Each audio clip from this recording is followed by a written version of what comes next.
कोरडा दारुडा Navchaitanya speaker meeting कोरडा दारुडा speaker Shripad D Navchaitanya समूह वार्धक म्हणून नंतर त्यांनी सांगितलं की उंटावरती बसणारा सगळ्यांना बघत असतो सांगत असतो किंवा आपला उंटावरती चाललेला हे मध्ये आल्यानंतर मला काय करायचं, काय शिकायचं, कसं काय करायचं, घरातनं सुरुवात करायची, नंतर बाहेरून सुरुवात करायची, नंतर ए मध्ये आल्यानंतर कशी सुरुवात करायची, या सगळ्या म्हणतात ऐकण्यासाठी शिका, शिकण्यासाठी ऐका.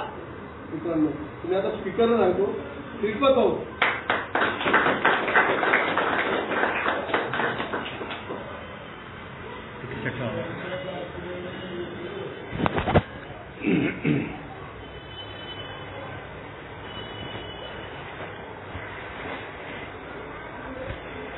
नमस्ते मित्रांनो, मी दारुडे, माझं नाव श्रीपाद.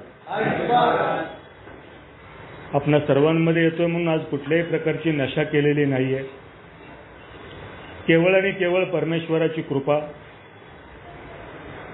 माझ्या मार्गदर्शकाचं मार्गदर्शन, कुटुंबांच्या तुम्हा बांधवांच्या सदिच्छा यामुळे मी आज नशा केलेली नाही.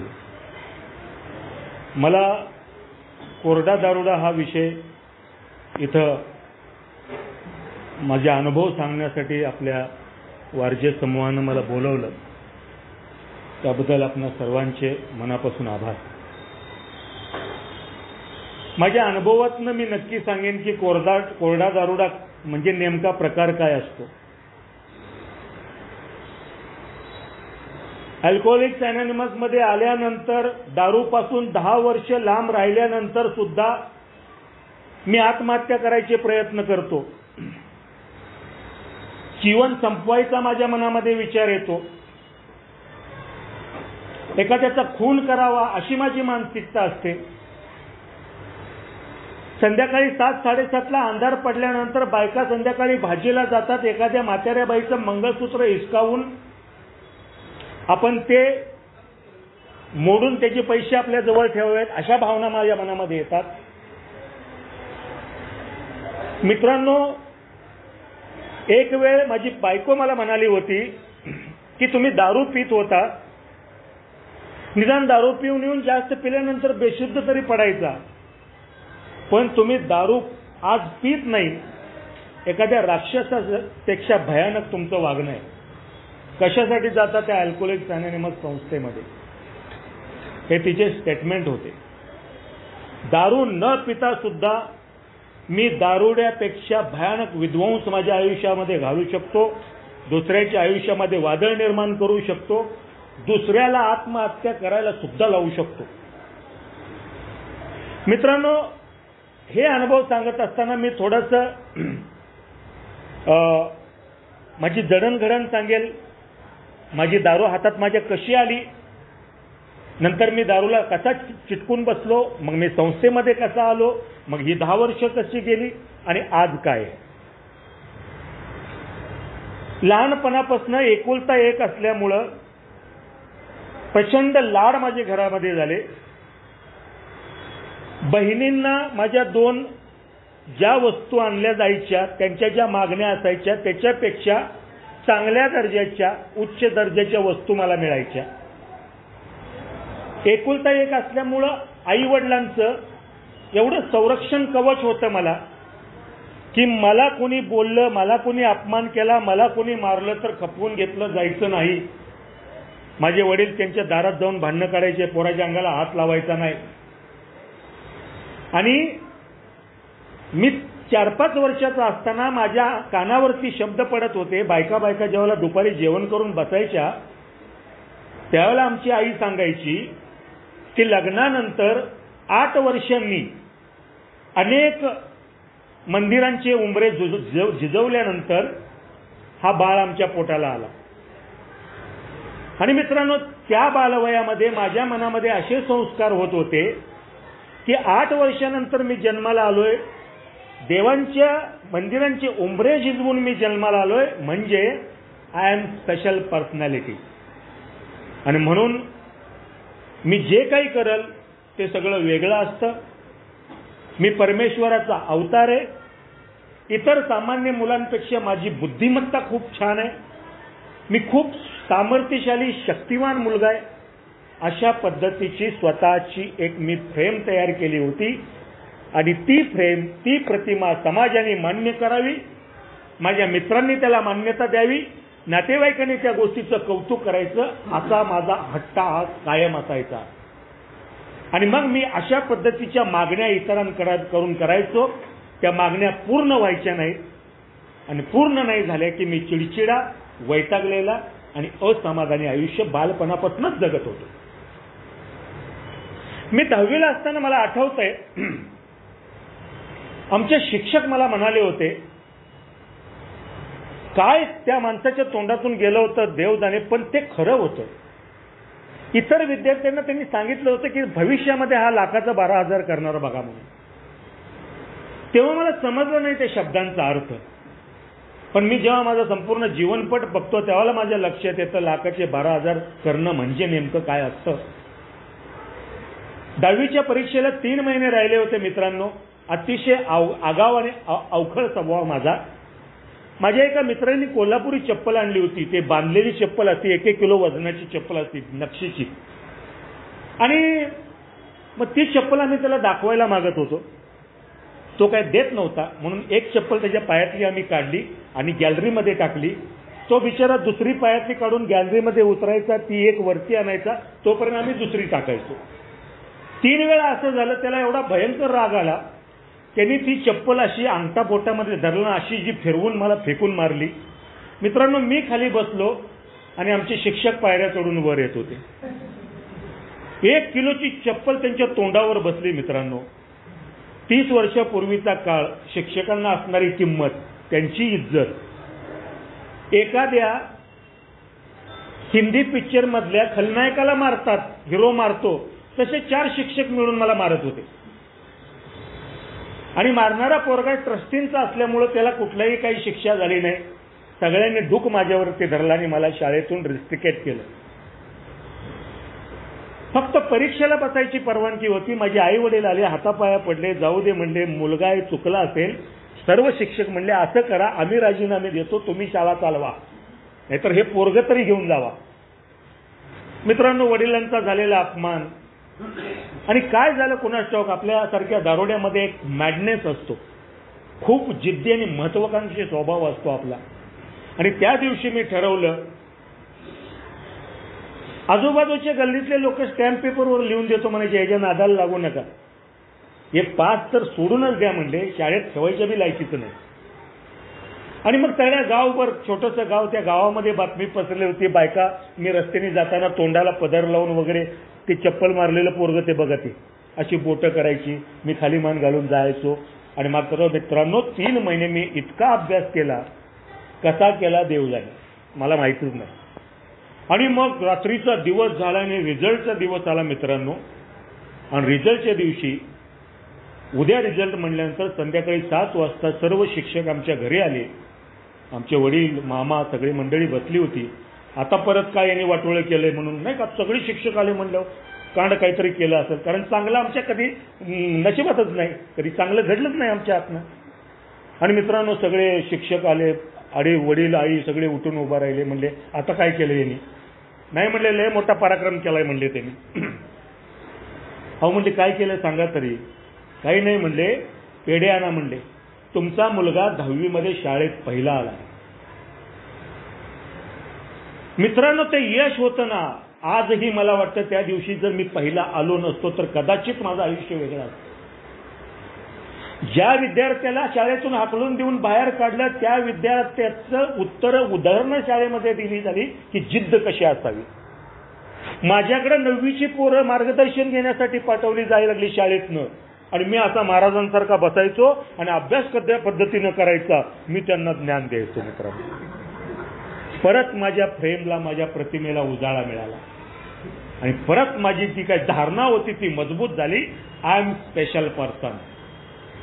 आणि वयाच्या 22व्या वर्षी ITI झाल्यानंतर मित्रांनो, ह्या सगळ्या नशिबाने घडलेल्या गोष्टी होत्या. ही परमेश्वराची कृपा होती, पण मला तो परमेश्वर मान्य नव्हता. कारण माझी बुद्धिमत्ता आणि माझं कर्तृत्व याच्यापेक्षा जगात काही नाही. लात मारेल तिथं पाणी काढेल एवढी ताकद माझ्यामध्ये आहे. हा अहंकार कुठून कुठून माझ्यामध्ये भरला होता मित्रांनो. आणि आई वडिलांचा, समाजाचा, शिक्षकांचा देव मी कधीच माझ्या आयुष्यातनं बाजूला काढून टाकला होता. आणि आय एम गॉड अशी पर्सनॅलिटी माझी तयार झाली. वयाच्या 22व्या वर्षी टाटा मोटर्स सारख्या कंपनीमध्ये मला नोकरी लागली. त्यावेळेला पोलीस इन्स्पेक्टरला जेवढा पगार नसायचा तेवढा मला पगार होता. केवळ 10वी नंतर ITIची 2 वर्षे मी कोर्स केला होता. आणि माझ्या खिशामध्ये पैशाचं पाकिट असं मी फोल्ड करू शकत नव्हतो एवढ्या नोट असायच्या. 22व्या वर्षी सगळी स्वप्न माझी पूर्ण झाली होती. करण्यासारखं काही शिल्लक राहिलं नव्हतं. मान सन्मान सगळं काही मला मिळालं होतं. आणि याच्यासारखा हुशार मुलगाच नाही. आणि गावाकडे मला उदाहरणं दिली जायची, अरे आई वडिलांच्या पोटी रत्न यावं, जन्माला यावं तर हे असं यावं. आणि मग माझी छाती फुगायची आणि मित्रांनो मी हवेत तरंगायचो. बॅचलर होतो मी. आणि मला चांगलं आठवतंय की काही अशा फेज माझ्या आयुष्यामध्ये यायचे की मी खूप नर्वस असायचो. करण्यासारखं काही नसायचं. भरपूर पैसा होता, सगळं काही होतं माझ्याकडे. आणि मग माझे 4 मित्र, त्यांचं निरीक्षण होतं माझे, बघायचे ते माझं वागणं. आणि मला इथे परमेश्वराने तुला सगळं दिलंय यार, तुझं तोंड पडलेगत असतं कायम. एकतर तू मैतीला जाणार आहे किंवा जाऊन आलाय, आनंदात राहायचं, हसत खेळत राहायचं. अरे म्हटलं ते तर जमत नाही. चल म्हणल्या तुला जिंदगी कशी जगायची दाखवतो. आणि मित्रांनो हे 4 मित्र आणि मी आम्ही संध्याकाळी 7 वाजता बाहेर पडलो. एका बारमध्ये त्यांनी मला नेलं. ऑर्डर दिली, 5 ग्लास आले. माझा ग्लास भरल्यानंतर मी म्हटलं दारू पिणार नाही. याचं कारण असं होतं, माझे वडील दारू प्यायचे. माझे वडील सकाळी जाताना मी जो पाहायचो ते खूप वेगळे वडील असायचे, खूप प्रेमळ, मला जवळ घ्यायचे. 10 पैसे त्यावेळेला माझ्या हातात ठेवायचे. आणि माझा पापा घेऊन वडील गेल्यानंतर संध्याकाळी जेव्हा ते दारू पिऊन यायचे तेव्हा त्यांचा चेहरा, लाल भडक डोळे, आईशी भांडणं व्हायची. रिक्षातनं ज्या आलेल्या असतात त्या रिक्षाबरोबर भांडणं झालेली असायची. आणि त्यांचं सगळं विचित्र वागणं मला असह्य व्हायचं. आणि ते मला जवळ घेऊन झोपायचे. त्यांच्या तोंडातून येणारा दारूचा भपकारा, तो लहानपणी मला प्रचंड तिरस्कार निर्माण झाला त्या दारूबद्दल. मी माझ्या मित्रांना सांगितलं मी काही दारू पिणार नाही. मित्र म्हणले अरे ते तुझ्या वडिलांना पिता येत नव्हती, आम्ही ज्या पद्धतीनं सांगतोय ती पिऊन बघ, लय भारी भारी गुरु भेटतात आपल्याला बाहेर. आणि मग त्यांनी मला तो पेग माझ्या हातामध्ये दिला आणि नाही करता करता मी तो घोट घेतला. मित्रांनो माझा घसा जळाला, मला ठसका लागला, माझ्या डोळ्यातनं पाणी आलं. त्या दारूची चव मला बिलकुल आवडली नाही. आणि म्हटलं काय प्यायला दिलं यार तुम्ही. म्हटलं तुम्हाला काय अक्कल आहे का नाही. म्हटलं तेवढ्यात दुसरा गुरु तयार होता. त्यांनी खारी डाळीचे 4 दाणे माझ्या हातामध्ये दिले. ती डाळ तोंडात टाका म्हणला. त्या डाळीचा खमंग स्वाद, त्या दारूचा कडवट मला काढून टाकला. आणि मित्रांनो 5 मिनिटं झाली आणि 5व्या मिनिटांनी माझ्या आयुष्यामध्ये एक असा चमत्कार झाला. ज्या गोष्टी माझ्या आयुष्यामध्ये नव्हत्या त्या गोष्टी सगळ्या माझ्या समोर अशा माझा जीवनपट उलगडला त्या दारूने. अतिशय आनंदी समाधानी आयुष्य मला वाटायला लागलं. तेव्हा अंधारा मिनमिनता लाईट होता बारमध्ये. त्या वेटरला चुटकी वाजवल्यानंतर तो वेटर पळत येत होता. ती माझी ऑर्डर फॉलो करणं मला आवडायला लागलं. त्या रेकॉर्डवरती एक गझल लागली होती. त्या गझल मधला गाणारा गायक जे गाणं गात होता त्याच्यापेक्षा मी चांगलं गाऊ शकतो अशी खात्री माझ्या मनामध्ये निर्माण झाली. आणि मी गायला सुद्धा लागलो. आणि मी गायला लागल्यानंतर माझे 4 बांधव होते ते पाठ ठोकता लागले. अरे म्हणले यार त्याच्याऐवजी तू ते गाणं म्हणायला पाहिजे होतं.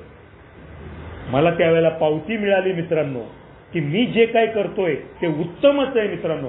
आणि समोर त्या बारच्या काउंटरवरती बारचा मालक बसला होता पांढऱ्या खादीच्या कपड्यांमध्ये. त्याच्या बाजूला 2 बॉन्सर उभे होते.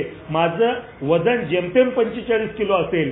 पण त्या बलाढ्य बॉन्सरना मला असं वाटायला लागलं एका फायटीमध्ये त्या दोघांना मी लोळवू शकतो. कुठली ताकद आली होती मला माहित नाही.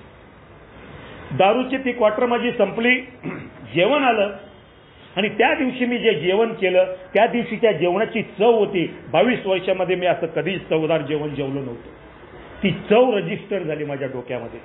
आणि मित्रांनो गप्पा मारत मारत आम्ही आलो. आणि ते 4 बांधव असं जाता जाता मला असं वाटायला लागलं कदाचित यात्रेमध्ये हे माझे भाऊ हरवलेले मला परत मिळाले. सख्या भावांपेक्षा प्रेम निर्माण झालं त्यांच्याबद्दल माझ्या मनामध्ये. त्या दिवशी मला दारूने दिलं होतं प्रेम. त्या दिवशी मला दारूने दिला होता आत्मविश्वास. त्या दिवशी दारूने मला दिलं होतं धैर्य. आणि त्या दिवशी दारूने मला दिली होती एक विशेष ताकद. आणि या सगळ्या गोष्टी 24 तास आपल्या आयुष्यामध्ये असायलाच पाहिजेत, असा अट्टहास माझा व्हायला लागला. ह्या नशेतनं, ह्या मानसिकतेतनं, ह्या कल्पना विश्वातनं आपण खालीच येऊ नये. 24 तास असंच राहावं, मला असं वाटायला लागलं. मित्रांनो, सकाळ झाली, रात्रीची झोप सुद्धा मला अतिशय शांत लागली होती. कुठलंही स्वप्न नव्हतं. आनंदाने मी झोपलो होतो. पूर्ण झोप झाल्यामुळं मी फ्रेश होऊन उठलो. 4 बांधव कंपनीत जाण्यासाठी आवरावरी करत होते. त्यांना मी म्हणलं, तुम्ही कुठे चाललाय म्हटलं. अरे म्हणलं, कामाला जायचं नाही का, तुला यायचं नाही का म्हणले. अरे म्हणलं, कामाला कुठं जाता येडे हो, चला म्हणलं, काल गेलो होतो रात्री, आपण तिथं जाऊ परत. अरे म्हणले, सकाळी 10 वाजता आम्ही 15 दिवसातनं महिन्यातनं पितो कधीतरी, अशी नसती प्यायची म्हणले. अरे म्हणलं, तुम्हाला नाही अक्कल म्हणलं प्यायची, रोज प्यायची असते म्हणलं, सकाळ दुपार संध्याकाळ. अरे हे काय फील काय, अमृत आहे म्हणलं हे माझ्यासाठी. ते म्हणले, तुम्हीच अमृत प्या, आम्हाला जाऊ दे कामाला. आणि ही सगळी मंडळी कामाला गेली मित्रांनो. आणि मी परत 10:30 वाजता त्या बारच्या दारात गेलो. 11 वाजता बार उघडला. मी टेबलवरती जाऊन बसलो. तोच वेटर आला. त्यांनी लगेच माझी ऑर्डर फॉलो केली. ते दारू माझ्या समोर आणून दिली. तीच गजल लागली होती. तोच सगळा मालक, तेच सगळं वातावरण. मला परत हवंसं वाटायला लागलं. आणि परत मला जेवढी पाहिजे तेवढी पिऊन परत मी घरी आलो. परत संध्याकाळी मी प्यायला गेलो. मला त्या नशेतून खालीच यायचं नव्हतं. आणि मित्रांनो, पहिल्या दिवशी जे माझ्या डोक्यामध्ये रजिस्टर झालं होतं, जो आनंद, जे समाधान, ते कायम टिकावं म्हणून माझं रोजचं पिण्याचं प्रमाण वाढत होतं. 6 महिने झाल्यानंतर माझं असं लक्षात यायला लागलं, सकाळी उठल्यानंतर माझे हात थरथरत आहेत. माझ्या पोटामध्ये भीतीचा गोळा निर्माण होतोय. कामाला गेल्यानंतर मला काम करता येईल का नाही हा विश्वासच मला येईना झाला. साहेबांशी मी बोलू शकेल का, मी मित्रांमध्ये मिसळू शकेल का, अचानक माझ्या मनामध्ये नैराश्य निर्माण व्हायचं. आणि मग मला परत एक सल्ला देण्यात आला की तुम्ही उतारा घ्या म्हणल्यानंतर जाग्यावर याल तुम्ही. आणि मग उतारा म्हणून मी सकाळी 8 वाजताच मित्रांनो 1-2 पेग लावायचो. परत माझ्या हाताची थरथर निघून जायची. परत माझा आत्मविश्वास मनामध्ये यायचा. आणि ज्या कंपनीमध्ये जायला भीती वाटायची तीच कंपनीचा मी मालक आहे असं मला आभास निर्माण व्हायचे. आणि ती कंपनी कशी चालवायची हे इंजिनियर लोकांना जाऊन मी सांगावं असे माझ्या मनामध्ये विचार निर्माण व्हायचे. दारू पिल्यानंतर सामान्य पातळीच्या वरती मी जे असतो, दारू नाही पिली तर मी नैराश्यात जातो. मला मध्ये राहताच येत नव्हतं. वर्ष झालं माझं दारूचं प्रमाण वाढायला लागलं. प्रमाण यासाठी वाढत होतं, पहिल्या दिवशी मला एका क्वार्टरनी जो आनंद दिला होता तो आनंद मी वारंवार शोधण्याचा प्रयत्न करत होतो. पण 2 क्वार्टर झाले तरी तो मला अनुभव मिळत नव्हता. 3 झाल्या अनुभव मिळत नव्हता. 4 झाल्या अनुभव मिळत नव्हता. सकाळपासून संध्याकाळपर्यंत पित होतो तरी सुद्धा मला तो फील येत नव्हता. आणि काहीही करून मला तो फील पाहिजे होता मित्रांनो. आणि मग नंतर मी जेवण कमी केलं, कारण जेवल्यानंतर दारू उतरते. आणि सांगणारे मित्रमंडळी असतात आपले, कमी जेवा, म्हणजे तुम्हाला लेवल पाहिजे ना, कमी जेवा. मी जेवणच बंद केलं. त्याचा परिणाम असा झाला, माझं शरीर कमजोर होत चाललं. माझे हातपाय थरथरा लागले. रस्त्यावरनं जाताना वाहनांची भीती वाटायला लागली मला. मी काम करू शकेना. कामावर गेल्यानंतर दारू मिळणार नाही म्हणून मी कामावरती जाणं बंद केलं. कामावरती जाणं बंद केलं म्हणून पगार सुद्धा येईनाचा झाला. आणि मग माझ्या आजोबांनी ठरवलं की हे जरा वेगळं प्रकरण दिसतंय. जुनी जाणती माणसं, त्यांनी काय त्यांच्या पूर्वीच्या कल्पना काय असतील ते असतील, पण सगळ्यात भंपक कल्पना की दारू, बहुतेक लग्न केल्यानंतर हा दारू सोडेल. कसलं काय आमचं लग्न ठरलं. आणि लग्न ठरल्यानंतर जेव्हा बैठक बसली होती त्या बैठकीमध्ये आमच्या आजोबांनी छाती मोठी करून सांगितलं होतं, मुलाला सुपारीच्या कांडाचं सुद्धा व्यसन नाहीये, बंदा रुपया, 24 कॅरेट सोनं. आणि मित्रांनो, त्यावेळेला 11 प्रकारची वेगवेगळी मी नशा करत होतो. लग्न झालं. लग्नानंतर 5व्या दिवशी मी बायकोला भेटायला गेलो. हे मी का सांगतोय की कोरडा दारोडा कसा जन्मजात आहे मी हे तुमच्या लक्षात यावं. मी 5व्या दिवशी बायकोला भेटायला गेलो. माझ्याकडे काळी बॅग होती, त्याला वेगवेगळे कप्पे होते. मी जाऊन संध्याकाळी झोपलो तिथं. सकाळी उठलो मी आणि टॉयलेटला गेल्यानंतर माझ्या जे काही सासरे होते त्या सासऱ्यांना ती बॅग कुठून सापडली काय माहिती. त्यांनी त्या बॅगची चेन उघडली मित्रांनो, उडून बघितली जावयाची बॅग. आणि त्या बॅगेमध्ये मागच्या बाजूला क्वार्टर, समोर गांजाचा पुडा, त्याच्या मागं चरसच्या गोळ्या, पुढं बिडी बंडल, त्याच्या मागं चिलीम, त्याच्या पुढं काप्या, पलीकडं गुंडी, इकडं छापी. ते शिक्षक मंडळी सगळे माझी सासरवाडी, म्हणजे सासरे शिक्षक, त्यांचे चुलते शिक्षक, त्या सासूबाईंच्या बहिणी शिक्षक, सासूबाई शिक्षक. त्यांच्या आयुष्यात त्यांनी कधी पाहिलंही नाही हे. आणि मित्रांनो, हे सगळं बघितलं ते असे जागेवरच बसले मांडी घालून. हे काय म्हणजे आमच्या नशिबाला आलं. तेवढ्यात मी टॉयलेटवरनं आलो मित्रांनो, आणि सासऱ्याने विचारलं, हे बॅग काय म्हणजे चुकून दुसऱ्याची आणली काय? थांबा म्हणलं, तुम्हाला याचं उत्तर हवं आहे ना? आलोच म्हणलं मी, 5 मिनिटात आलो, तुम्हाला समाधानकारक उत्तर मिळणार. आणि मित्रांनो 5 मिनिटं बाहेर गेलो, माझी पूर्ण नशा केली, टून झालो. आणि नवीन पाहुणे, लग्नाला 5 दिवस झालेत, आणि त्या सासऱ्यांना मी चुटक्या वाजवून सांगत होतो की तुमच्या सगळ्या खानदानामध्ये ही शिक्षक मंडळी आहेत ना, एवढं बी चांगलं वागायचं नसतं. थोडीफार प्यायची बीची असते, नशा पाणी करायची असते, एन्जॉय करायचा असतो. ते तुम्ही लोकांनी कुणी केलं नाही, म्हणून तुमच्या सगळ्यांचा मिळून एन्जॉय नशा माझ्या वाट्याला आली, ते मी करतोय म्हणलं. आणि मित्रांनो, चुटक्या वाजवून मी त्यांना उत्तर देत होतो. ज्या हाताने विद्यार्थी घडवले, ज्या हाताने समाज घडवला, अशा माणसांच्या तोंडावर ही माझी उत्तरं होती. झालं बायकोचा तर कपाळ बडवून घेतलं, म्हणले आपलं वाटोळं झालं, माझ्या संसाराला सुरुवात झाली. सुरुवातच खो बसला गेला. वर्ष झालं मित्रांनो, मुलगा झाला. आता काय सांगायचं, घरात फक्त भिंती विकायच्या राहिल्या होत्या, सगळं विकून झालं होतं दारूमध्ये. मी कामाला जाणंच बंद केलं होतं. वर्षभर मी कामालाच गेलो नव्हतो.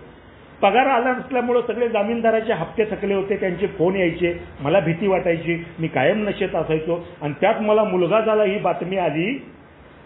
एखाद्या राजाला बघा, एखादा तो म्हणतात ना, एखाद्या राज्याला तो युवराज मिळतो, तसा मला आनंद झाला. आपल्या खानदानाला वारस आला म्हणून सगळीकडे बोंबलून सांगितलं. 11 किलो पेढे वाटले. माझं काय करतो तो होतं कुणास ठाऊक. आणि मुलगा झाला या आनंदामध्ये परत टुनवून 6 महिने मी कामाला गेलो नाही. आयुष्य मित्रांनो आता अशा धर्तीवरती आलं होतं. सुरुवातीला मी दारू पिलो होतो. माझे ठरलेले ब्रँड असायचे. माझा चकना म्हणजे तळलेले काजू असायचे, फ्रॉन्स असायचे, ते पापलेट वगैरे ह्या गोष्टी असायच्या. आता मी हातभट्टी पित होतो. माझ्या खिशामध्ये पैसे नव्हते. त्या हातभट्टीच्या दंड्यावर एक मोठा दगड होता. बाकीचे लोक दारू पिऊन त्याच्यावर राहिलेले जे लोणचं असायचं त्यांचं उष्ट, ते लोणचं मी कागदात पुडी बांधून घ्यायचो आणि तिथला प्लास्टिकचा ग्लास जो पडलेला असायचा तो ग्लास घेऊन सगळ्यांपुढे ह्यात जरा वतावं, ह्यात जरा वतावं, ह्यात जरा वतावं, मी अशी दारू मागत फिरत होती. दारूंनी माझ्याकडं काय काढून घेतलं ह्याचं मला काहीही घेणं देणं नव्हतं. मला जो पहिला आनंद दिला होता दारूनी, ते रजिस्टर जे झालं होतं ते काही केल्या निघायला तयार नव्हतं. दारूने माझी लाज काढून घेतली, दारूने माझी हिंमत काढून घेतली, दारूने माझं शरीर काढून घेतलं, कुटुंब काढून घेतलं. एवढे लोक सांगत होते तरी सुद्धा मला कुठलीही गोष्ट मान्य नव्हती. हे सगळं जे होते ते तुमच्यामुळं होते, तुमच्यामुळं मी बाद झालो म्हणायचो, पण दारूमुळं बाद झालोय हे मला मान्यच नव्हतं मित्रांनो. आणि एक फेज अशी आली, काहीही राहिलं नव्हतं. दारू पिताही येत नव्हती, थांबताही येत नव्हतं. पैसेही नसायचे खिशामध्ये. देवाऱ्यातले देव विकून सुद्धा दारू पिऊन झालं होतं माझं. आणि सतत भीतीनं ग्रासलेला असायचो मी. आणि आता काय करायचं म्हणजे त्या दिवशी मी निर्णय घेतला मित्रांनो, आता हे जे आयुष्य आहे आपल्याला सहन होत नाही. आणि रात्री बायकोच्या आणि मुलाच्या डोक्यात दगड घालायचा आणि आपण एखाद्या ट्रक खाली आत्महत्या करायची, हा विचार माझा पक्का झाला. रात्री 12 वाजता घरातनं निघायचं म्हटलं. 12 वाजून 5 मिनिट, 12ला 5 मिनिटं कमी होती. मी बायको आणि मुलाकडे बघितलं. शांतपणे ते अंथरुणावर झोपली होती.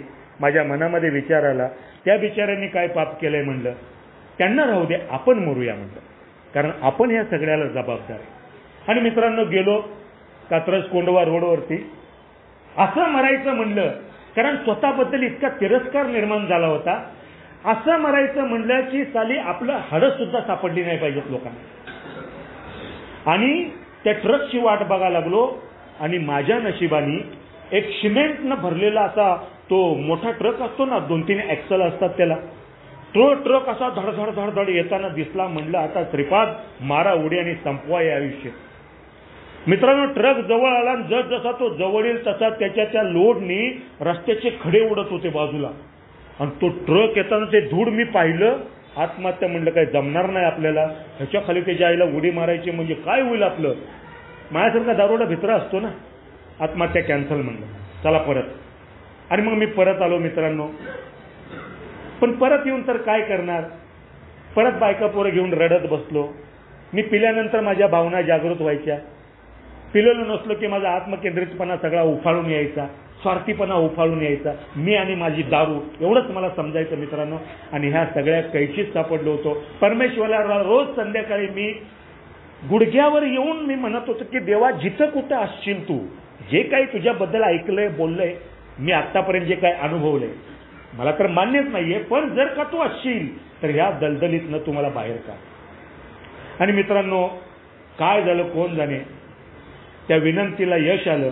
आणि एक दिवस माझ्या कंपनीमध्ये काम करणारा माझा एक बांधव, अल्कोहोलिक्स अनोनिमसचा मेंबर, तो माझ्या घरी आला आणि मला म्हणाला, श्रीपाद, ज्या पद्धतीने तू दारू पितोय त्या पद्धतीने, तशाच पद्धतीने दारू पिणारे लोक एकत्र जमतात, एक मिटिंग असती, त्या मिटिंगला आपण जाऊया.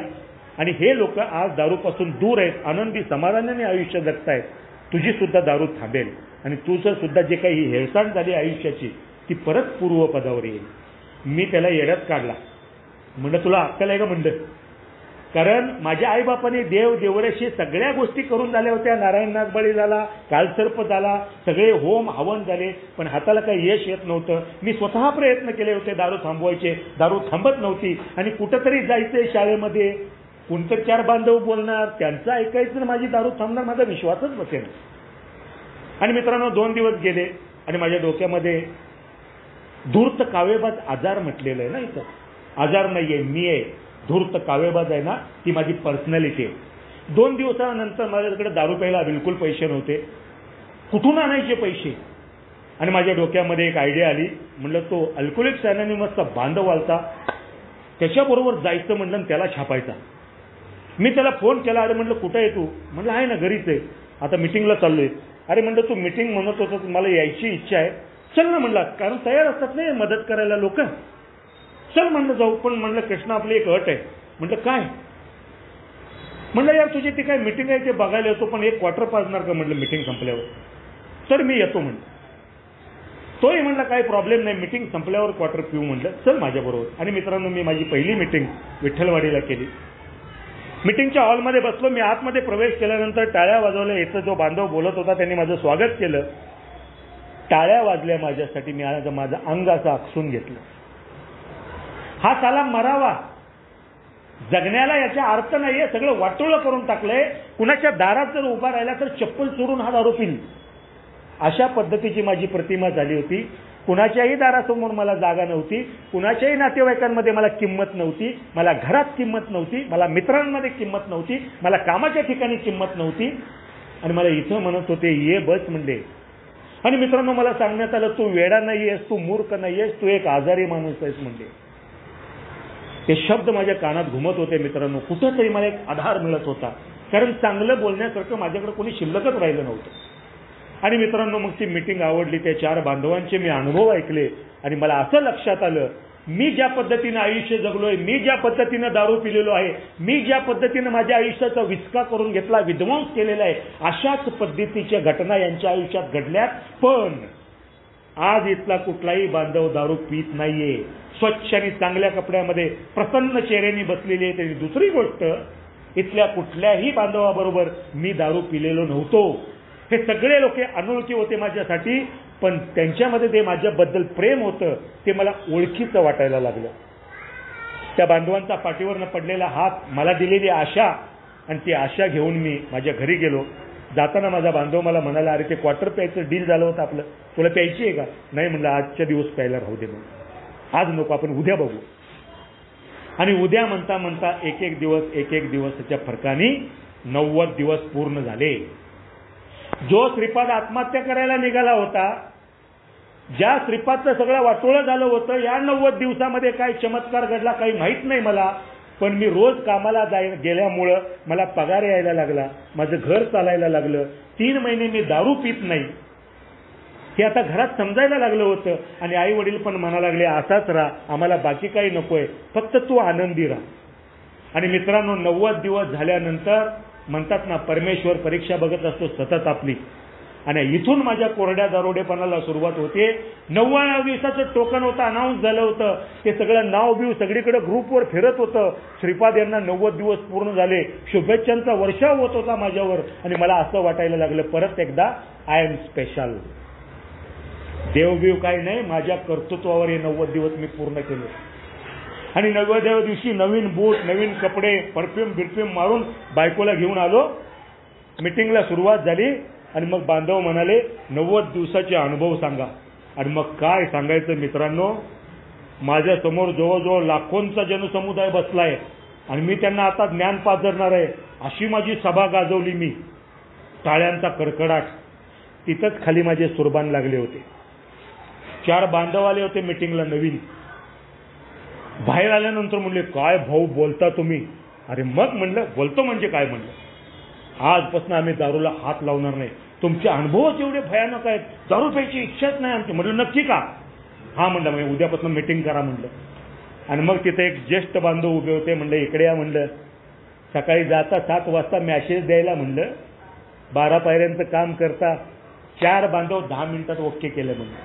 हे म्हणलं याचं काम बघा म्हणलं. नेक्स्ट बिल अँड बॉब मीच म्हणलं श्रीपाद. ते बी म्हणले हो नेक्स्ट तुम्हीच आहे म्हणले. आणि मग त्या पोरांनी केलेलं कौतुक, ते कौतुक माझ्या डोक्यात बसलं. आणि ते दिलेलं 90 दिवसाचं टोकन मी माझी ती रिंग माझ्या बोटात अडवली आणि गर गर गर गर फिरवायला सुरुवात केली. आणि बायकोला सांगितलं रिक्षा कर आणि घरी जा, बांधवांबरोबर झालं मला डिस्कस करायचंय. डिस्कस म्हणजे काय डिस्कस करणार आहे तू, जा म्हणलं मी येतो. आणि बायको गेली रिक्षा करून घरी आणि मी दुसरी रिक्षा केली मित्रांनो. आणि ते किचन गर गर गर पर फिरवत मी माझं 90 दिवसाचं सेलिब्रेशन करण्यासाठी त्या राम्याच्या हातभट्टीच्या धंद्यावर गेलो. आणि 5 फुग्यांची ऑर्डर दिली. म्हणलं आज सेलिब्रेशन म्हणलं, उद्यापासून पहिला दिवस, उत्सव साजरा करायला पाहिजे ना. आणि मग मी 3 महिने तिकडे गेलो नव्हतो. ते बिगारी मंडळी मला आले की बँक आली म्हणायची. कारण त्यांना मी प्यायला द्यायचो ना. ते कसं 10-5 रुपयाची दारू. आणि मग ते आल्यानंतर त्यांना एवढा आनंद झाला. अहो म्हणले साहेब 90 दिवस कुठे होते. अरे म्हणलं इंटरनॅशनल संस्थेमध्ये होतो म्हणलं, जागतिक दर्जाची संस्था. म्हणजे काय असते ती संस्था. आणा म्हणलं भोगे भरा म्हणलं मग सांगतो. आणि दारू पिता पिता बिल आणि बॉबने 1935 साली ती कशी संस्था उभी केली, मग ते बिग बुक कसं लिहिलं, मग सगळे 100 लोक एकत्र कसे झाले. आणि माझा 12 वाजेपर्यंत त्यांचा कार्यक्रम सुरू झाला. 5चे 10, 10चे 15 फुगे कधी झाले मला माहीत नाही. खुर्ची टाकून तो दंडावाला राम्या बसला होता. आणि मी त्याला सांगत होतो माझ्याकडं पॅम्पलेट घेऊन जा. हे जे दारू प्यायला रोज येतात ना लोक, त्यांना एक पॅम्पलेट देत जा, म्हणजे त्यांच्या आयुष्याचं सोनं होईल. मध्ये ते लोक जातील. आणि मी उभ्याला खाली बसलो. खाली म्हणलं लक्षात ठेव रामभाऊ, आयुष्य उभारतात म्हणलं मध्ये जाऊन. तो मला म्हणला भाडकाव तू झाला आडवा म्हणलं इथं कशाचं आयुष्य उभं करतो, जा घरी. आणि मित्रांनो ती परत राग, जा घरी. मला म्हणतो आज 90व्या दिवशी हे टोकन बघितलं का म्हणलं. आणि मग मी परत घरी आलो मित्रांनो. बायकोने डोक्याला कपाळातला हात लावून घेतला. सकाळी उठलो, परत माझ्या पोटात भीतीचा गोळा. आता 3 महिने हे शेअरिंग केले, मोठ्याने बोंबललो इथं. उद्या सकाळी मिटिंगला कसं काय जायचं. आणि ते म्हणजे आलं बघा हे माकड आता थोबाड पाडून. आणि ती काही लाज बीज मला सहन होईना मित्रांनो. 8 महिने मिटिंगपासून दूर झालो. प्रचंड दारू काम सुरू झालं. मी काय करत होतो, कसा वागत होतो माझं मला समजत नव्हतं. 8 महिन्यांनी असह्य झालं सगळं. आणि परत मला आठवण आली. म्हणलं परत संस्थेत गेल्याशिवाय काय पर्याय नाही. आणि मग बांधव अधनमधनं फोन करायचे. परत माझ्या बांधवाचा फोन आला, संध्याकाळी मिटिंगला जायचं का. हा म्हणले जायचं ना. आणि मित्रांनो तो बांधव गाडी घेऊन मला मिटिंगला न्यायला आला. मी मिटिंगच्या हॉलमध्ये प्रवेश केला. प्रवेश केल्या टाळ्यांचा कडकडाट. आले आले आले आले आले मित्रांनो. मला वाटायला लागलं हे चाले मस्करी करायला लागलीत का काय, परत टाळ्यावर बोटं घालायची कामं करायला लागली. आता मी सिनियर ना, 90 दिवस पूर्ण. मी मागं बसायला चाललो होतो.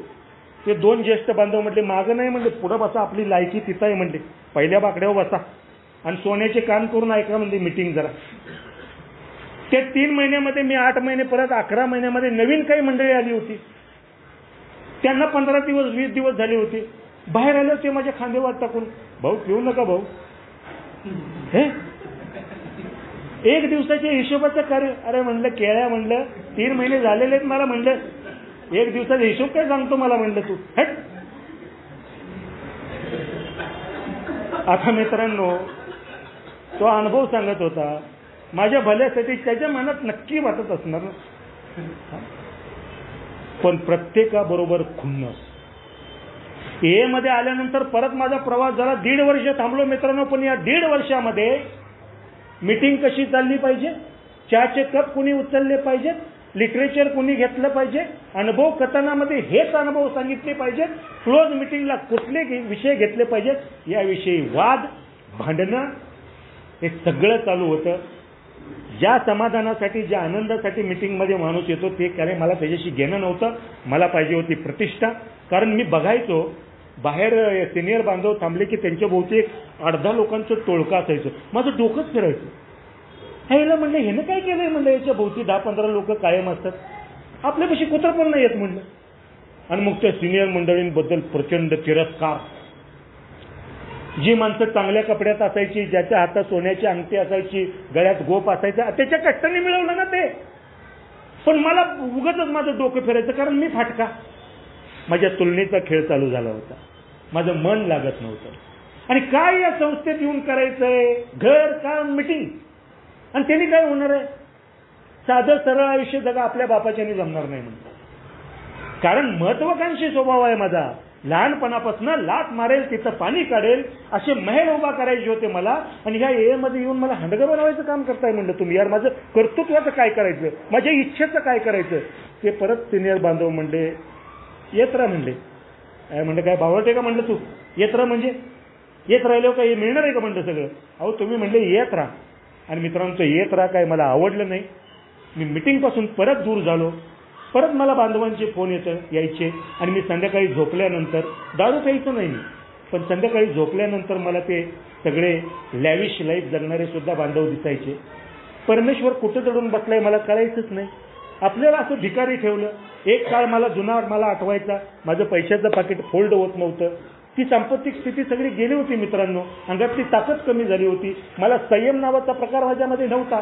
आणि मग प्रत्येकाबद्दल चिडचिड, खुन्नस, राग आणि असमाधानाने वैतागलेलं आयुष्य मी जगत होतो मित्रांनो. आणि माझ्या डोक्यामध्ये एक होतं की ही जी किंमत मिळते ये बांधवांना, जे बाहेर घोळका करून उभा राहत आहेत, हे सालं पैशा पाण्याच्या मागं लागलेली मंडळी आहेत. आता एक काम करायचं, पैसाच मिळवायचा म्हणलं आणि असं जायचं मिटिंगला म्हणलं. पुढं 3 कार, मागं 3 कार, मध्ये मी. आणि मग मिटिंगमध्ये एंट्री करायची. आणि मग साधे साधे बांधव असतात ना, त्यांना जवळ घ्यायचं आणि मग त्यांना म्हणलं सांगायचं प्रोग्राम म्हणजे काय असतो, ए म्हणजे काय असते. सगळ्या फालतू कल्पना मित्रांनो. ते काय हाताला लागत नव्हतं. पण माझी पैशाची भूक एवढी होती, एवढी आसक्ती होती माझ्यामध्ये, काहीही करून मला ते माझं गेलेलं साम्राज्य परत मिळवायचं होतं मित्रांनो. आणि मग माझ्या मिटिंग थांबल्या. मिटिंगला मी जाईनासा झालो. आणि मग पैसा अचानक, कारण कमी पिरियडमध्ये मला पैसा मिळवायचा आहे, मला कष्ट करून हा पैसा मिळवता येणार नाही, मला माझे टार्गेट पूर्ण करता येणार नाही, मला घर काम मीटिंग करून माझे गोल पूर्ण करता येणार नाही. म्हणून मित्रांनो मी चटकन पैसा मिळवायच्या मार्गाला शोधायला लागलो. आणि मला मार्ग मिळाला. इच्छा तिथे मार्ग. परमेश्वराने तथास्तु म्हणलंय कायम. तुला शेण खायचं असलं तरी तथास्तु, आणि मिठाई खायची असली तरी तथास्तु. तू ठरव काय करायचं. आणि मला पटकन पैसा पाहिजे होता. आणि माझ्या हातात लागलं मित्रांनो स्टॉक मार्केट. मला काही देणं घेणं नव्हतं, त्याचं माहीतच नव्हतं मला ते. पण मला एवढं नक्की माहित होतं की 5 पटचे 10 पट होतात तिथं. अरे पण त्याला काही अभ्यास असतो, त्याला काही करायला लागतं, काही घेणं नाही मला. 5 लाख रुपये कर्ज काढलं, पर्सनल लोन. घर बांधायचं होतं गावाकडे. ते घर बांधण्यासाठी मी ते 5 लाख काढले होते. आणि माझ्या डोक्यामध्ये विचार की हे 5 लाख लावायचे, 5चे 10 करायचे आणि साध्या घराच्या ऐवजी बंगला बांधायचा. आणि मित्रांनो 5 लाख रुपये माझ्या अकाउंटला जमा झाले. पहिल्या दिवशी मी 2 लाख रुपयाचा ट्रेड घेतला. मला काही माहीत नव्हतं. सकाळी मी ट्रेड घेतला होता मित्रांनो. आणि माझी अपेक्षा होती की आता 2 लाखाचे 4 होणार, 4चे 5 होणार. ऑप्शन ट्रेडिंग जे भयानक असतं त्याच्यामध्ये मी एंट्री केली होती मित्रांनो. आणि 3 वाजता ज्यावेळेला मी अकाउंट माझं उघडलं त्यावेळेला सकाळी जे 2 लाख रुपये राहिले होते त्या 2 लाखाचे 16,000 रुपये झाले. काय करायचं मला सुधरेना, खणाखण स्वतःला मुस्काडे लावून घ्यायला लागलो. बायकोने माझे हात धरले, म्हणजे तुम्ही काय करताय, शांत बस म्हणलं, आपलं साला नशीबच फुटकं आहे म्हणलं. आणि मित्रांनो, ते 2 लाख माझे जे आदल्या दिवशी गेले ते परत काढण्यासाठी त्या मार्केटवरती खुन्नस, रिवेंज म्हटलं, बदला घ्यायचा म्हटलं. चला हे मार्केट काय म्हटलं, 10वीला पहिला आलोय ना म्हटलं आपण. ती माझी बुद्धिमत्ता परत जागृत झाली आणि म्हणलं आता उद्याचा डाव परत लावायचा. उद्या राहिलेले 3 लाख रुपये लावले मित्रांनो. संध्याकाळी 3 वाजता अकाउंट बघितलं, 71 रुपये राहिले होते. 5 लाख रुपये गेले होते. ज्यावेळेला मी घरातनं बाहेर पडलो मित्रांनो, असं वाटायला लागलं एखाद्या ट्रक खाली उडी मारावी. कारण 5 लाख रुपये माझ्यासाठी फार मोठी रक्कम होती ती मी 2 दिवसात उडवली होती मित्रांनो. पण काही केल्या माझ्या डोक्यातनं ते 5 लाख रुपये जायला तयार नव्हते. ते 5 लाख रुपये मला परत मिळवायचे होते, कारण ते मी लोन काढलं होतं, माझ्या पगारातनं हप्ता चालला होता. आणि मित्रांनो, माझ्या डोक्यामध्ये आणखीन एक कल्पना आली. फक्त 6 महिने शिल्लक राहिले होते माझा फ्लॅट फिटण्यासाठी. मी बँकेला फोन लावला, एक एजंट मध्ये गाठला, म्हणलं या घरावर लोन किती मिळते. आणि त्यांनी कॅल्क्युलेशन केलं मित्रांनो, म्हणले 17 लाख रुपये तुला या घरावर लोन मिळेल. हप्ता किती बसल, त्यांनी सगळं गणित मांडली. आणि माझं फक्त घर चालेल, तुझ्या रिटायरमेंट पर्यंत एवढा हप्ता तुला भरायला लागेल. नो प्रॉब्लेम म्हणलं. 1734 म्हणलं, उद्या बँकेचे 17 देऊन टाकू आपण. आणि मित्रांनो, ते सगळे पैसे परत माझ्या अकाउंटला ट्रान्सफर झाले. केवळ 3 महिन्यामध्ये 17 लाख रुपयाचा धुराळा उडवला. आता माझी मानसिक स्थिती अशी झाली होती की जगातली सगळी लोक माझी दुश्मन आहेत. परमेश्वर माझं वाटोळच करायला बसलेला आहे. ही बायकोच आली माझ्या आयुष्यामध्ये, ज्या दिवशी उंबरा ओढून मी माझ्या घरात आली ना, माझं वाटोळ व्हायला सुरुवात झाली. ह्या बापाचं सकाळी उठल्यावर तोंड बघितलं ना, माझा दिवसच खराब जातो. अल्कोहोलिक्स अनॉनिमस मध्ये येऊन 10 वर्ष मला पूर्ण झाली होती. फक्त दारू माझ्या तोंडाला वास येत नव्हता मित्रांनो, पण माझं वागणं दारुड्यापेक्षा भयानक होतं. ज्या दिवशी मी 17 लाख रुपये घालवले होते, त्या दिवशी दुपारी मी घरात बसलो होतो. काय करायचं मला सुधरत नव्हतं. आणि माझे वडील म्हणले, अरे माझे राजा म्हणले, माझ्या बीपीच्या गोळ्यांचं पाकिट संपलंय. 79 रुपयाच्या गोळ्या होत्या मित्रांनो. मी वस्त करून वडिलांच्या अंगात घेतो, अंगावरती गेलो, म्हणलं अक्कल आहे का म्हणलं तुम्हाला. माझी वाट लागली इथं म्हटलं सगळी. त्यांना माहित नव्हतं मी काय केलंय, कारण सांगायला जागाच नव्हती ना. म्हणलं माझी वाट लागली सगळी, तुम्ही 79 रुपयाची बीपीची गोळी आत्ता मागायची वेळ आहे का म्हणते. निवांत संध्याकाळी मागा ना. बिचारे तोंड गप्प करून बसले. त्यांनाही काही कळत नव्हतं याला काय व्हायला लागले. बायकोनी राशन भरायला पैसे मागितले तर मी असा चवतळून अंगावर जायचो, कारण माझ्या डोक्यामध्ये तो मी जे केलेला लॉस होता 23 लाखाचा, तो सतत माझ्या डोक्यात मला नाचवत होता मित्रांनो. मला आता आयुष्यामध्ये जगण्यासारखं काही शिल्लकच राहिलेलं नाही. आणि परत एकदा हे आपलं आयुष्य संपवून टाकावं हे वारंवार विचार यायला लागले. ह्या सगळ्या एवढा प्रभाव होता माझ्यावरती, ह्या आसक्त्या माझ्या होत्या या पैशाची. माझ्या हाडांना जसं चंबडच चिकटलंय तसे हे सगळे दोष माझ्या भोवती चिकटले होते मित्रांनो. आणि माझ्या हातनं ते शक्य नव्हतं यापासून दूर जाणं. आणि मित्रांनो, आनंदी समाधानी लाईफ तर लावत सोडून द्या, आहे आयुष्य संपवून टाकावं हे वारंवार विचार येत होते. पेट्रोल भरायला गाडी थांबली तरी ते पेट्रोलचे आकडे पुढे पुढे जायचे ना, तिथं सुद्धा मी व्हायबल व्हायचो, कारण ते मला मार्केटचे आकडे दिसायचे. सिग्नलला थांबल्यानंतर तो रेड सिग्नल लागला आणि ग्रीन सिग्नल लागला, कारण मार्केटमध्ये कॅन्डल आणि रेड आणि ग्रीन रंगाच्या असतात, त्या बघितल्या मी जोर जोरता ओरडायचो. सिग्नल पाशी उभारून थोबाडं मारून घ्यायचो. मित्रांनो, वेडेपणाची लक्षणं चालली होती. एक चालतं बोलतं प्रेत माझं झालं होतं मित्रांनो. काही कळत नव्हतं मला. मी दारू पिलो नव्हतो, पण माझ्या आयुष्याचा परत सत्यानाश मी करून टाकला होता. आणि मग माझ्या एक गोष्ट ध्यानात आली. हे ऐकायचो आधनमधनं मी शेअरिंग, आणि शेअरिंग ऐकल्यानंतर मित्रांनो मला एक शोध लागला. कारण पहिल्यापासूनच अर्धवट डोकं, चुकीचे विचार करायची सवय. आणि मला असं लक्षात आलं की 12 पायऱ्यांचा प्रोग्राम घेतल्यानंतर तुम्हाला म्हणे पाहिजे ते मिळतं.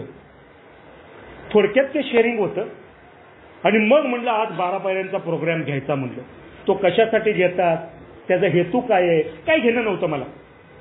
12 पायऱ्यांचा प्रोग्राम मला यासाठी घ्यायचा होता की माझं मन शांत होईल आणि परत मी मार्केटमध्ये एंट्री केलीन आणि परत मी प्रचंड पैसा उभा करीन. मित्रांनो, तो प्रोग्राम असा घेतला एक स्पॉन्सर निवडला. त्याला विनंती केली असा असा प्रोग्राम घ्यायचा आहे, माझ्यापेक्षा कमी वयाने, आणि मला कुणापेक्षा असं नंबर होऊन हात झुकणं बिकणं अजिबात पसंत नव्हतं. स्पॉन्सरनी मी सांगेल ते त्यांनी ऐकायचं आणि मी सांगेल त्या पद्धतीने त्यांनी पायऱ्या द्यायच्या मला. म्हटलं काही प्रॉब्लेम नाही, आपण बसून ठरवूया. त्या बिचाऱ्यांनी प्रोग्राम द्यायचा तसा प्रामाणिकपणे दिला, पण माझा हेतू शुद्ध नव्हता. अतिशय स्वार्थी, अहंकाराने बरबटलेली माझी पर्सनॅलिटी. मित्रांनो, जवळजवळ 2 महिन्यामध्ये तो मला प्रोग्राम देत होता. बिचारा घरी यायचा माझ्या गाडी घेऊन, मी त्याची टर उडवायचो, त्याची टिंगल करायचो. तो प्रोग्राम काय माझ्या पत्नी पडला नाही. त्यांनी 12 पायऱ्या कंप्लीट झाल्या. त्यांनी एक पुस्तक बिग बुक दिलं माझ्या हातामध्ये. मला म्हणलं समाधान वाटतं का आता? मी म्हणलं आता वाटतं समाधान, पण कसल्याही प्रकारचं समाधान नव्हतं, आनंद नव्हता. त्या पायऱ्यावरती वाटचाल करायला जे कष्ट करावे लागतात ती मानसिकता माझ्याकडे नव्हती. स्वार्थीपणाने तो प्रोग्राम घेतला होता. परत एकदा परमेश्वराची काठी मला बसली. आवाज आला नाही, पण वळ असला उठला मित्रांनो. परत मी त्या मार्केटमध्ये एंट्री केली. 12 लाख रुपये आणले मित्रांनो, आणि 12 लाख रुपये परत लावले. 1.5 महिन्यामध्ये ते 12 लाख रुपये सुद्धा गेले. कंपनीमध्ये बसलो होतो, शेवटचा ट्रेड चालला होता. सकाळी 2 लाखाची पोझिशन घेतली होती. त्या 2 लाखामधले फक्त 150 रुपये राहिले होते, आणि मला असं वाटायला लागलं माझ्या हातामध्ये जो मोबाईल आहे तो स्टेरिंगवरती आपटावा आणि त्या मोबाईलच्या काचा घशात मारून घ्याव्यात आणि आपलं आयुष्य संपवून टाकावं.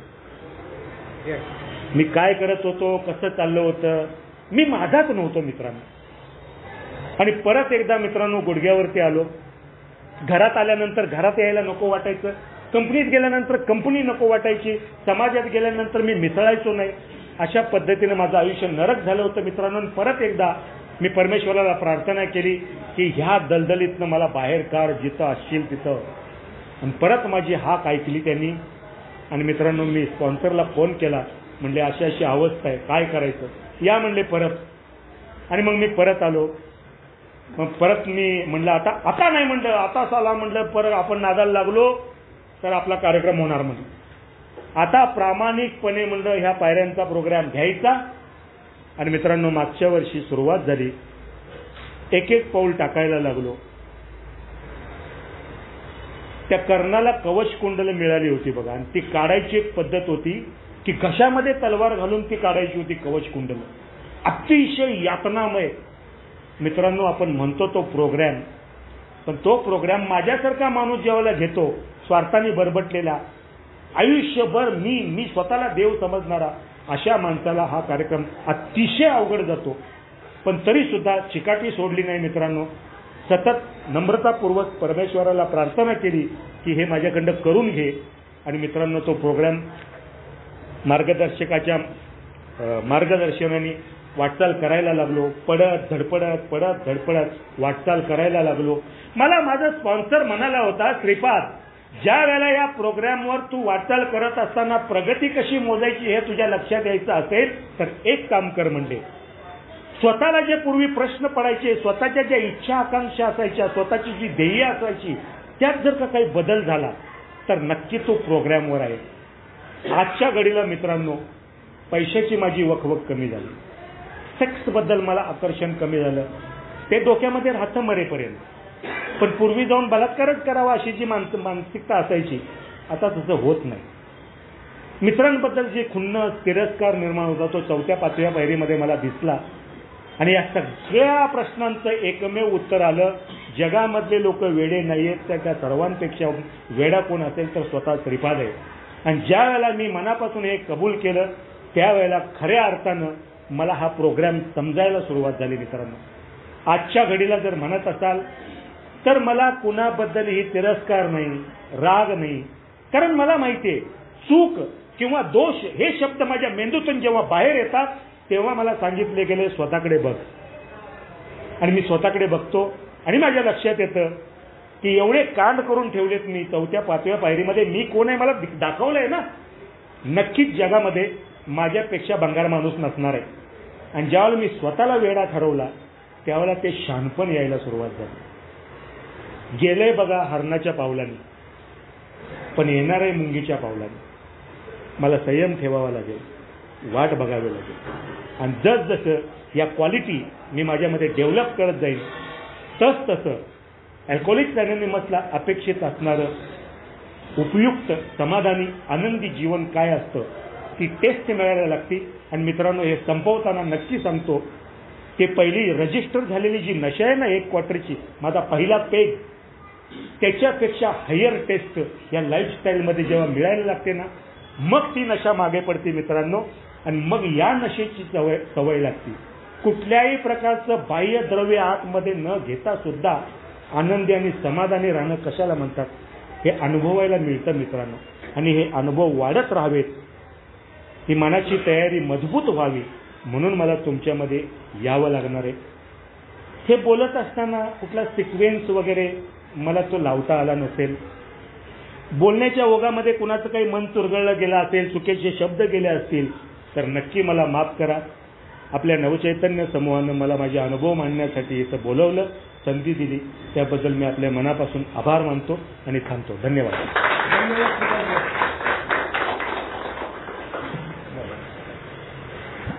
तुमचा इथे मीटिंगची वेळ झालेली आहे मित्रांनो. मीटिंगच्या कोरोना लागला. कृपया ध्यान दें. कृपया ध्यान दें. कृपया ध्यान दें. अगर किसी भाई या बहन को शराब के मामले में समस्या हो या शराब छोड़ना हो तो कृपया संपर्क करें GSO इंडिया, मतलब ये वेबसाइट पर संपर्क करें www.agsoindia.org और अपने आसपास AA मीटिंग ढूंढने के लिए यह वेबसाइट पर जाएं www.aa.org/findaa. धन्यवाद.